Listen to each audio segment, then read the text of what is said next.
Kaya kung masipag ka, may aanihin ka talaga. Ayan oh. So hindi pa pwede yung palay mga idol oh. Medyo may green pa. Mga sitaw. Ayan. Aming bunga oh. Diba? Munggo. Sarap ipakbet munggo. Yan. Mga sitaw na turo.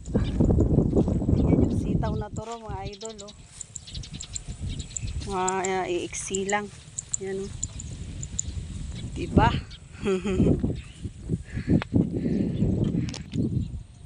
So ito naman yung inaabraw. Katuday sa amin. Ayan, ito oh. Ito yung niluluto, yung bulaklak niya. Nakikita mo yan. Ayan. So hindi pa siya masyadong namukadkad. Ito. Papakita ko sa inyo.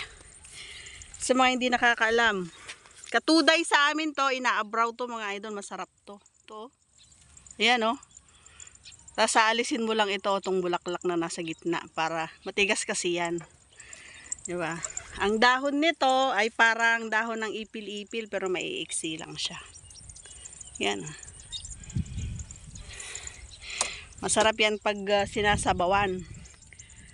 Yung kung sa mga Tagalog naman, bulang lang. Masarap ito sa bulang lang mga idol. Inabraw naman sa aming mga Ilocano. Ayan. So, yun lang guys. Maraming salamat sa panonood. Once again, please don't forget to subscribe and click our tiny notification bell para ma-update pa tayo pag meron tayong mga new upload videos. Bye! Thanks for watching!